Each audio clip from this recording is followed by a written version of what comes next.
आज हम बात करेंगे एटमॉस्फेरिक रिफ्रैक्शन के बारे में, जिसको हिंदी में हम वायुमंडलीय अपरिवर्तन भी कहते हैं। एटमॉस्फेरिक रिफ्रैक्शन वर्ड ही अपने आप में सब कुछ डिफाइन करता है। ऐसा रिफ्रैक्शन जो अर्थ के एटमॉस्फेयर की वजह से हो रहा है, वायुमंडल की वजह से हो रहा है, उसको हम कहते हैं एटमॉस्फेरिक रिफ्रैक्शन। यानी जब भी लाइट हमारे अर्थ के एटमॉस्फेयर में एंटर करेगी तो इसका एटमॉस्फेरिक रिफ्रैक्शन होगा। अब यह होता क्यों है? इसके होने का कारण है हमारे अर्थ के एटमॉस्फेयर के डिफरेंट लेयर्स। हम जानते हैं कि हमारे वायुमंडल में कई सारी लेयर्स हैं, 7 लेयर्स।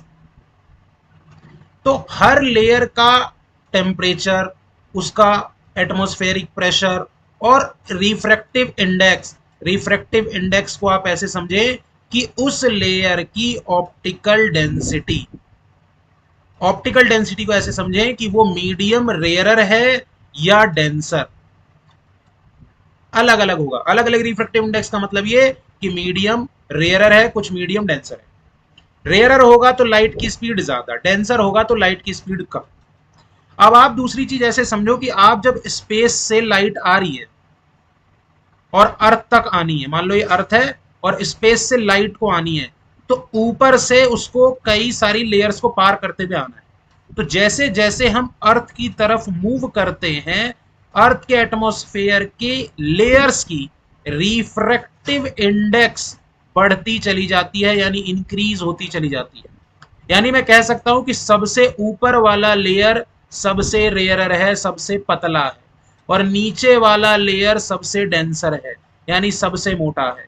यानी ऊपर वाले लेयर में लाइट की स्पीड ज्यादा होगी, और जैसे जैसे वो लाइट स्पेस से अर्थ की तरफ मूव करते जाएगी, अलग अलग लेयर को पार करते हुए, ड्यू टू कि उनका रिफ्रैक्टिव इंडेक्स बढ़ रहा है, स्पीड घटेगी और लाइट बेंड होती चली जाएगी। देखो लिखा हुआ भी है कि because the earth atmosphere has different layer with varying temperature, temperature अलग है, प्रेशर अलग है और रिफ्रैक्टिव इंडेक्स अलग है, जिसकी वजह से लाइट की रे बेंड होती है जब वो ट्रेवल करते हुए आती है स्पेस से हमारी आंखों तक। क्योंकि हम कहाँ हैं? हम अर्थ पर ऑब्जर्वर की तरह काम कर रहे हैं। मैं आपका इसको एक उदाहरण देके समझ, सामने जो ये इमेज है उसमें सनराइज और सनसेट की बात होती है। एक्चुअली में होता क्या है कि सनसेट और सनराइज जो होता है ना, सनसेट हमें डीले दिखाई देता है।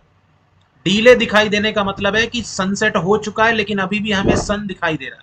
और सनराइज जो होता है वो हमें अर्ली दिखाई देता है। अर्ली दिखाई देने का मतलब है अभी एक्चुअल में सन उगा नहीं है लेकिन हमें दिखाई दे रहा है। ये जो उसकी पोजीशन जो शिफ्ट हो रही है, ये एटमॉस्फेरिक रिफ्रैक्शन की वजह से होती है।